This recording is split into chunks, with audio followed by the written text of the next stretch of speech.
Assalamualaikum warahmatullahi wabarakatuh. Perkenalkan, nama saya Linda Damai Putri. Saya mahasiswa STIMI Gading Rejo Pringsewu, jurusan Sistem Informasi semester 5. Baik, di sini saya akan menjelaskan tentang pengertian manajemen proyek.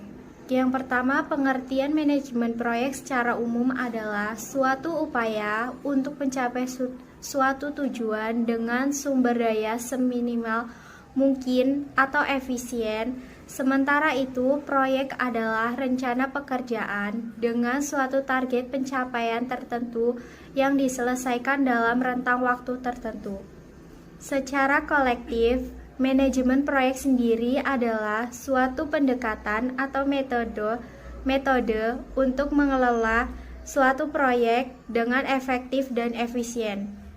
Sistem ini hadir sebagai perangkat untuk membantu mengelola kegiatan-kegiatan berbentuk proyek, misalnya proyek konstruksi. Yang kedua ini ada proses manajemen. Proses manajemen ini dibagi secara umum. Itu ada 4 bagian. Yang pertama planning, itu perencanaan. Yang kedua organizing atau penyusunan organisasi. Yang ketiga staffing atau penetapan staf dalam organisasi, dan yang keempat executing, pelaksanaan, controlling, pengendalian. Tujuan manajemen proyek dibagi menjadi 4. Yang pertama, menyelesaikan tepat waktu. Yang kedua, menjaga anggaran. Yang ketiga, menjaga kualitas. Dan yang keempat, melancarkan proyek. Kegiatan dalam manajemen proyek itu ada 5. Yang pertama, identifikasi objek yang akan dikelola. Yang kedua, konsep pengelolaan yang akan dipakai, menggunakan apa saja. Yang ketiga, area ilmu manajemen proyek. Dan yang keempat, metode atau teknik dan produser. Yang kelima, aplikasi konsep manajemen proyek pada praktek penyelenggaraan atau operasional proyek. Pembatas-pembatas dalam proyek itu ada 5. Yang pertama, hubungan baik dengan customer. Yang kedua, lingkup. Yang ketiga, waktu. Dan yang keempat, resources. Yang kelima, biaya. Sasaran manajemen proyek dibagi menjadi 4. Yang pertama, menyelesaikan dan mengembangkan proyek sesuai dengan anggaran atau biaya dan tenggat waktu yang telah ditentukan, sekaligus dalam kualitas atau spesifikasi sesuai dengan yang telah disepakati di awal.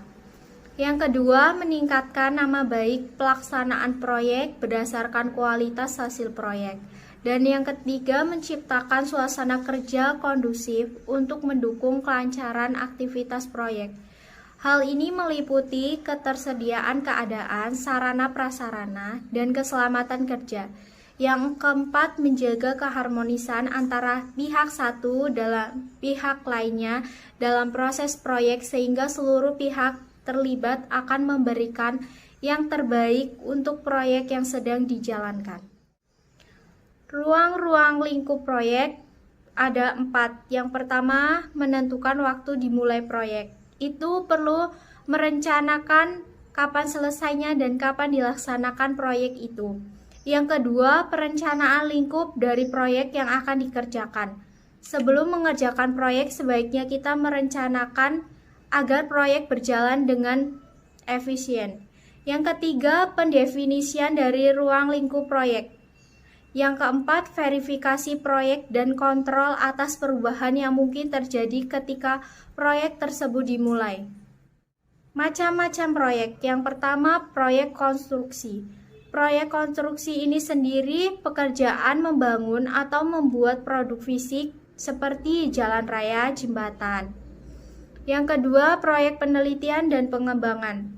Penemuan produk atau alat baru dan lain-lain yang disusul pembuatan secara massal untuk komersial. Yang ketiga, proyek yang berhubungan dengan manajemen jasa, perancangan struktur organisasi, pembuatan SIM, peningkatan produktivitas perusahaan, pemberian training. Keberhasilan proyek dibagi menjadi 7. Yang pertama, dalam waktu yang dialokasikan sesuai anggaran biaya yang disetujui dari awal, sesuai performansi atau spesifikasi yang ditentukan. Yang keempat, diterima customer.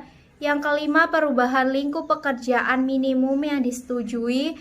Yang keenam, tanpa ganggu aliran pekerjaan utama organisasi. Yang ketujuh, tanpa ubah budaya. Ukuran proyek dibagi menjadi 9. Yang pertama, jumlah kegiatan. Yang kedua, besarnya biaya atau anggaran. Yang ketiga, jumlah tenaga kerja. Yang keempat, waktu yang diperlukan. Yang kelima, tingkat kompleksitasnya suatu proyek. Yang keenam, jumlah kegiatan dan hubungan antara kegiatan. Yang ketujuh, jenis dan jumlah hubungan antara kelompok atau organisasi dalam proyek. Yang kedelapan, jenis dan jumlah hubungan antar kelompok dalam organisasi dan pihak luar. Yang kesembilan, tingkat kesulitan. Ide proyek itu ada berbagai macam. Yang pertama, klien langsung ke konsultan atau kontraktor, kondisi tanpa tender dan tidak ada kompetitif dan dalam perebutan proyek. Dan yang kedua, adanya tawaran dana atau untuk membuat proposal. Yang ketiga, proses lelang atau fasilitas publik. Yang keempat, intern perusahaan. Yang kelima, penawaran konsultan atau presentan yang aktif. Manajemen proyek ada hubungan sebab akibat dari suatu tindakan manajemen. Yang pertama, ada akibat. Akibat ini ada keterlambatan penyelesaian aktivitas dalam proyek. Yang kedua, pembengkakan biaya. Yang ketiga, konflik antar personal proyek. Dan sebab tidak ada orang khusus untuk menangani proyek. Yang kedua, desain kurang bagus. Yang ketiga, pembuatan jadwal yang tidak realistis. Tingkatan manajemen dibagi menjadi 3. Yang pertama, top level management, ada 4 macam. Yang satu, memerlukan keahlian manajerial yang tinggi. Yang kedua, memahami faktor-faktor eksternal yang berpengaruh. Yang ketiga, mengambil keputusan melalui proses analis. Yang keempat, mengambil keputusan strategis. Yang kedua, middle management, memiliki 2. Yang pertama, memiliki keahlian manajerial dalam bidang tertentu. Yang kedua, melaksanakan keputusan yang diambil oleh top management. Yang ketiga, lower management, itu melaksanakan kegiatan operasional sehari-hari seperti yang telah ditetapkan oleh manajemen. Baik, itu saja penjelasan dari saya. Kurang dan lebihnya saya mohon maaf. Wassalamualaikum warahmatullahi wabarakatuh.